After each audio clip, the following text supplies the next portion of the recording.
Assalamualaikum warahmatullahi wabarakatuh. Izin Bapak Ibu, yang saya hormati Bapak Dr. Normanza, SPD MPD, dan Ibu Dika Zakia MPD. Sebelumnya perkenalkan, saya Kirina Sayani dari program studi D3 Keperawatan Fakultas Matematika Ilmu Pengetahuan Alam Universitas Bengkulu. Saya akan melakukan pemenuhan tugas ujian akhir semester Bahasa Indonesia, yaitu menyampaikan materi dari pertemuan pertama sampai pertemuan yang terakhir, yaitu pertemuan ke-15.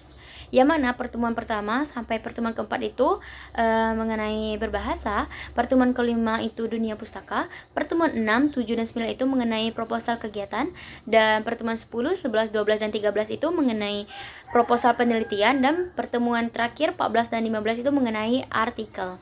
Langsung saja saya mulai ya Pak Ibu. Baik, yang pertama itu mengenai hakikat dan perkembangan bahasa Indonesia, yang mana bahasa Indonesia adalah bahasa resmi nasional yang digunakan di seluruh wilayah negara kesatuan Republik Indonesia. Dan selanjutnya itu bahasa Indonesia adalah salah satu dari banyaknya varietas bahasa Melayu. Bahasa Indonesia ini diresmikan pada tanggal 18 Agustus 1945, yang mana dilakukan setelah dilaksanakannya proklamasi kemerdekaan Republik Indonesia. Selanjutnya itu ada kedudukan dan fungsi bahasa Indonesia.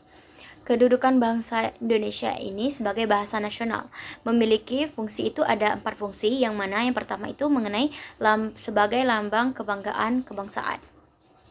Yang kedua itu sebagai lambang identitas nasional, dan yang ketiga ada alat penghubung antar warga, antar daerah, dan antar budaya, dan yang terakhir itu ada alat pengembangan kebudayaan, ilmu pengetahuan, dan teknologi. Selanjutnya itu kedudukan bahasa Indonesia sebagai bahasa negara itu memiliki fungsi, diantaranya itu ada bahasa resmi kenegaraan, bahasa pengantar dalam pendidikan, dan alat penghubung pada tingkat nasional. Yang mana saya akan menjelaskan sekali lagi mengenai bahasa Indonesia sebagai bahasa nasional itu sebagai identitas nasional itu, yang mana kita di Indonesia ini menggunakan bahasa Indonesia. Setiap warga di sekitar kita itu pasti memiliki bahasanya masing-masing, yang mana kita memerlukan bahasa Indonesia sebagai bahasa komunikasi kita kepada orang yang ada di sekitar kita. Dan selanjutnya itu ada bahasa pengantar dalam pendidikan. Itu maksudnya itu yang mana di pendidikan Indonesia ini menggunakan bahasa Indonesia sebagai penghubung antara murid dengan guru, dosen, dan mahasiswa. Tidak mungkin kita menggunakan bahasa dari daerah masing-masing.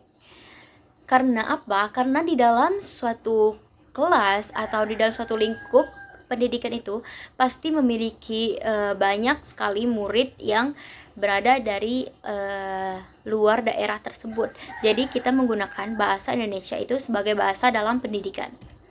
Selanjutnya itu ada Undang-Undang Republik Indonesia pada tahun 2009 nomor 24 itu tentang bendera, bahasa, dan lambang negara serta lagu kebangsaan. Pada pasal 1 ayat 2 itu bahasa negara kesatuan Republik Indonesia disebut sebagai bahasa Indonesia adalah bahasa resmi nasional yang digunakan di seluruh wilayah negara kesatuan Republik Indonesia, yang mana tercantum pada pasal 25. Perkembangan bahasa Indonesia itu sebelum Indonesia merdeka, bahasa Indonesia itu dimulai pada abad ke-7 Masehi, 601 Masehi hingga 700 Masehi, yang mana bahasa Melayu atau bahasa Melayu kuno ini digunakan sebagai bahasa kenegaraan Kerajaan Sriwijaya. Buktinya itu ada terlihat prasasti di kedudukan Bukit Kerangka tahun 683 Masehi itu di Palembang, Talang Tuwo tahun 684 Masehi di Palembang, Kota Kapur berangkat tahun 686 Masehi di Bangka Barat, dan Karangbrahi Kerangka tahun 688 Masehi di Jambi, dan prasasti bertuliskan huruf Pranagari berbahasa Melayu kuno. Selanjutnya itu ada pada sesudah kemerdekaan Indonesia itu dimulai pada tahun 1945. Pada pasal 36, bahasa negara ialah bahasa Indonesia, yang mana yang pertama itu menggunakan ejaan Suwandi pada 19 Maret 1947 oleh Suwandi, Menteri Pengajaran, Pendidikan, dan Kebudayaan, dalam surat keputusan yang mana surat keputusan ini pada tanggal 19 Maret 1947 ya, yang mana huruf OE itu dibaca menjadi U. Selanjutnya itu ada Kongres Bahasa Indonesia kedua yang diprakarsai oleh Menteri Muhammad Yamin pada tahun 1994, yang dibentuklah menyusun peraturan ejaan yang praktis bagi bahasa Indonesia. Selanjutnya itu ada ejaan Melindo, Melayu Indonesia. Melindo itu artinya itu Melayu Indonesia, sebagai hasil perumusan dari ejaan Melayu dan Indonesia. Selanjutnya ini ada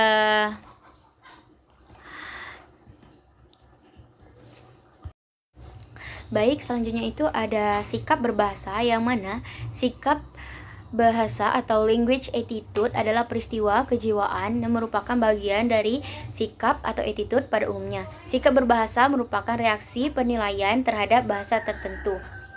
Sikap bahasa yaitu posisi mental atau perasaan seseorang terhadap bahasa sendiri atau bahasa orang lain. Selanjutnya itu ada kesetiaan bahasa atau language loyalty, yaitu yang mana yang mendorong masyarakat suatu bahasa mempertahankan bahasanya dan apabila perlu mencegahnya adanya pengaruh bahasa lain. Seperti halnya itu adalah ketika kita dalam suatu aktivitas itu kita pasti memerlukan bahasa Indonesia untuk berbicara, yaitu tidak mencampurkannya dengan bahasa asing. Jadi kita hanya menggunakan bahasa Indonesia. Selanjutnya itu ada kebanggaan bahasa atau language pride, yang mana mendorong orang itu mengembangkan bahasanya dan menggunakannya sebagai lambang identitas dan kesatuan masyarakat. Selanjutnya itu ada komponen berbahasa, yaitu komponen kognitif ya. Komponen kognitif itu berhubungan dengan pengetahuan mengenai alam sekitar dan gagasan, yang biasanya itu merupakan kategori yang digunakan dalam proses berpikir. Selanjutnya itu ada komponen afektif, yang mana menyangkut masalah penilaian baik suka ataupun tidak suka terhadap suatu atau suatu keadaan. Selanjutnya itu ada komponen konatif, yaitu menyangkut perilaku atau perbuatan sebagai putusan akhir dari seseorang. Selanjutnya itu ada jenis sikap bahasa, itu menurut Anderson ya.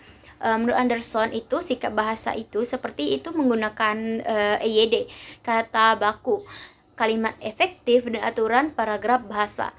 Dan yang kedua itu ada sikap non-kebahasaan, yang mana sikap non-kebahasaan ini itu seperti sikap politik, sikap sosial, sikap estetis, dan sikap keagamaan.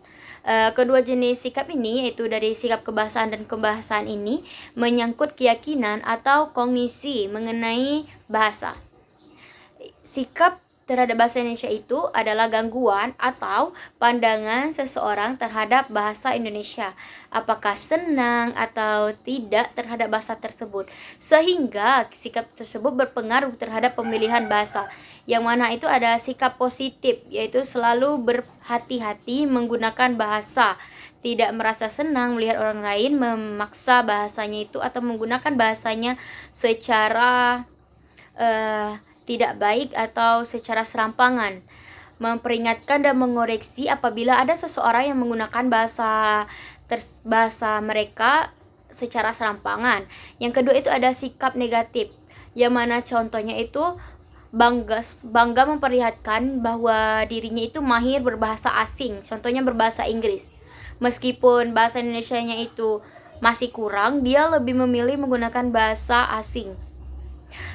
Selanjutnya itu merasa lebih pandai menggunakan bahasa asing daripada bahasa yang digunakannya sehari-hari, begitu.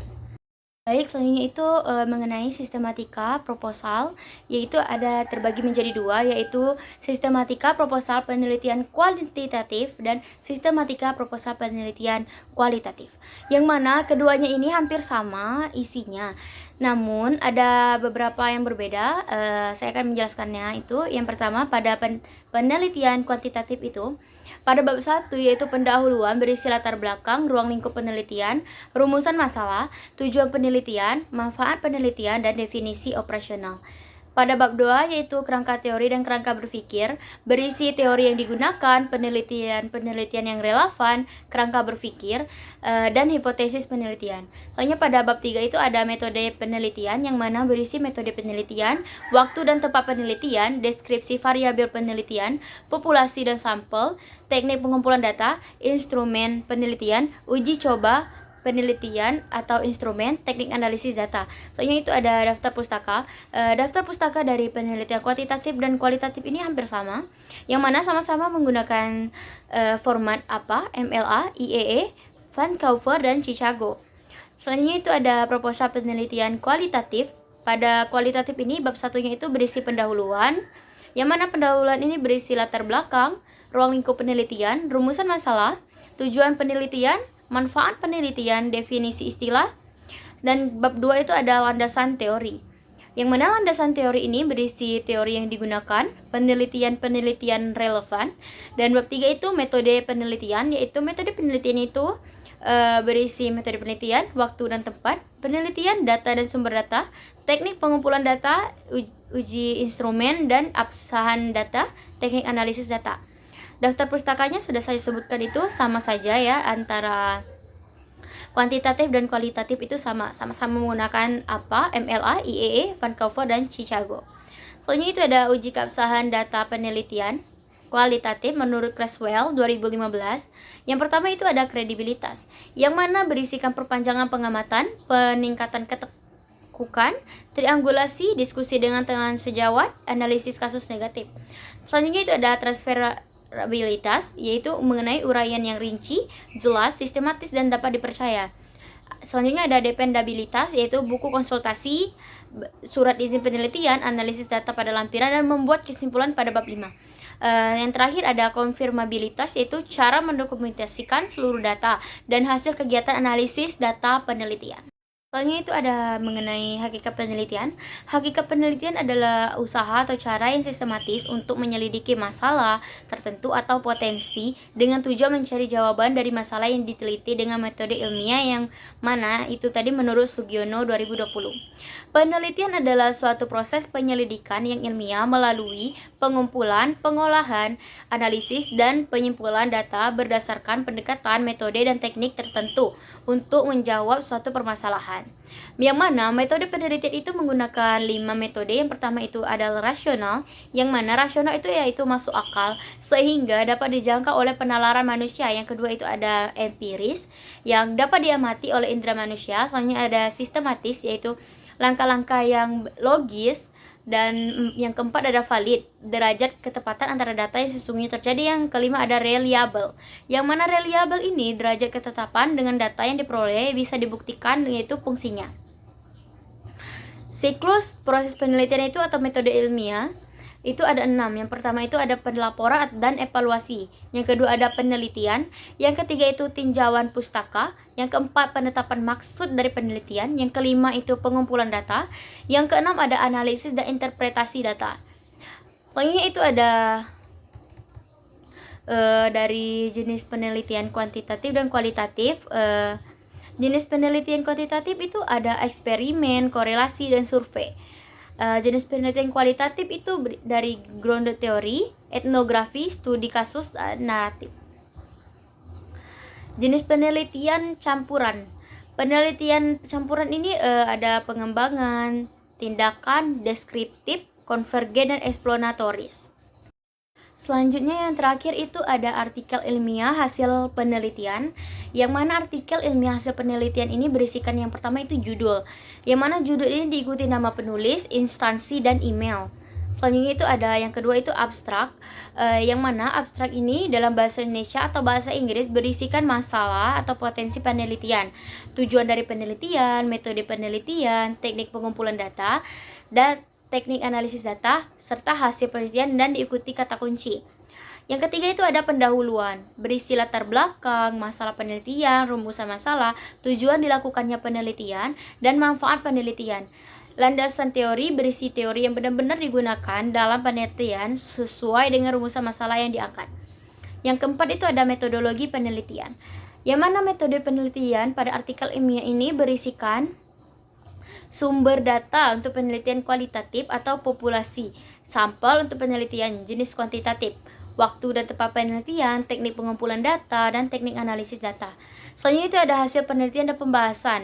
Diawali dengan penjelasan hasil penelitian, kemudian dilanjutkan dengan pembahasan yang berisi perbandingan atau persamaan hasil penelitian dengan teori. Yang terakhir itu ada daftar pustaka. Daftar pustaka ini ditulis dengan mencantumkan nama penulis, tahun terbit, judul buku, kota terbit, dan penerbit. Menggunakan format apa, for counter, dan lain-lain. Selanjutnya itu ada penulisan daftar pustaka itu kan menggunakan format apa? Harvard, IEE atau Institute of Electrical and Electronic Engineer. Dan yang keempat ada MLA, The Modern Language Association. Yang kelima ada Vancouver. Yang keenam Chicago. Selanjutnya itu ada teknik penulisan ilmiah itu ada 3. Yang pertama itu jenis kaidah ilmiahnya, yaitu yang pertama kutipan, yang kedua format tulisan, yang ketiga ada penulisan daftar pustaka. Selanjutnya itu ada penulisan kutipan, yang mana penulisan kutipan ini ada 2. Yang pertama kutipan langsung dan yang kedua kutipan tak langsung. Yang mana kutipan langsung itu mengutip sama persis dengan teks aslinya. Jenis kutipan langsung itu terbagi lagi nih menjadi, yang pertama itu ada kutipan langsung pendek, yang mana tidak lebih dari 4 baris atau 40 kata. Yang kedua, kutipan ini diintegrasikan dengan teks. Yang ketiga, jaraknya 2 spasi. Yang keempat, kutipan diapit dengan tanda kutip. Selanjutnya itu sesudah kutipan selesai diberi nomor urut. Nah, yang kedua ada kutipan langsung panjang, yang mana kutipan langsung panjang ini berisi dari 4 baris atau 40 kata. Kutipan dipisah dengan jarak 2 spasi, jarak kutipan 1 spasi, sesuaikan dengan kutipan selesai. Kutipan itu menjorok ke dalam 5-7 ketukan. Selanjutnya itu ada kutipan tidak langsung, yang mana kutipan tidak langsung ini mengutip dengan cara mengambil intisari dengan bahasa sendiri. Aturan kutipan tidak langsung itu ada 4. Yang pertama, kutipan diintegrasikan dengan teks.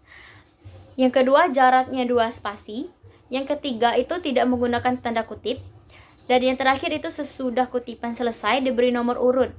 Jika menggunakan footnote atau catatan kaki itu penanda body note menggunakan catatan pustaka. Penulisan catatan pustaka, ada 5 cara penulisan catatan pustaka itu. Yang pertama itu jika nama pengarang dituliskan sebelum bunyi kutipan. Ketentuannya itu buatlah kalimatnya itu dengan sesuai dengan keperluan kita. Tulislah nama akhir pengarang, lalu tahun terbit, titik 2 dan nomor halaman di dalam tanda kurung, baru kutipan ditampilkan, baik dengan kalimat langsung maupun kalimat tak langsung. Selanjutnya itu jika nama pengarang dicantumkan setelah bunyi kutipan, ketentuannya itu buatlah dahulu pengantar kalimatnya ya, yang sesuai dengan keperluan kita. Tampilan kutipan, akhir pengarang, tanda koma, tahun terbit, titik 2, dan nomor halaman. Selanjutnya itu ada ketentuan 1 dan 2 itu berlaku. Kutipan itu berasal dari sumber yang pengarangnya 2 orang. Selanjutnya itu ada diperlukan itu 1 buku rujukan kepentingan pendapat tersebut, dan buku-buku tersebut membicarakan hal yang sama, maka penampilannya itu dengan nama akhir, koma, tahun terbit, titik 2, halaman, titik koma, dan penulisan data. Nah, tadi sudah saya jelaskan itu ada catatan kaki, yang mana catatan kaki ini itu menggunakan sumber sebuah kutipan dan dapat juga memuat keterangan-keterangan lain terhadap teks ya. Pada catatan kaki itu terdapat nomor, yang mana hubungan catatan kaki itu dengan teks itu menggunakan nomor urutan penunjukan. Selanjutnya itu nomor urut dapat berlaku tiap bab seluruh karangan. Catatan kaki kutipan itu, yang pertama itu nama penulis ditulis bahasa koma, judul dimiring, buka kurung, kota terbit, titik 2, penerbit, koma, tahun terbit, tutup kurung, koma, halaman yang dikutip. Halamannya lebih dari 1 ditulis HH, sedangkan halaman yang dikutip hanya dalam 1 halaman ditulis H, diakhiri dengan tanda titik. Selanjutnya itu ada format penulisan ilmiah. Format penulisan ilmiah itu yang pertama itu menggunakan sebaiknya HPS-nya, menggunakan kertas HPS berukuran A4. Yang kedua itu kulit sampul digunakan kertas yang agak tebal. Kulit ukuran untuk tajuk itu 14 dan untuk anak bab digunakan 12. Marginnya kiri 4, margin bawah 3, atas 4 dan kanan 3. Jenis tulisan itu secara umum menggunakan Times New Roman. Spasi 2 untuk skripsi, tesis dan disertasi. Untuk artikel ilmiah itu jurnal dengan spasi 1,5 atau 1. Penomorannya itu biasanya menggunakan angka Arab atau gabungan angka dan huruf. Misal, bab gunakan angka Romawi 1, 2, dan 3. Anak bab itu tingkat 1 A, B, C atau 1,1, 1.2, 1.3. Kemudian anak bab tingkat 2, 1, 2, 3 atau 2.1, 2.2, dan seterusnya. Mungkin itu saja yang dapat saya sampaikan. Lebih dan kurang saya mohon maaf. Kepada Allah saya mohon ampun. Wabillahi taufiq wal hidayah. Wassalamualaikum warahmatullahi wabarakatuh.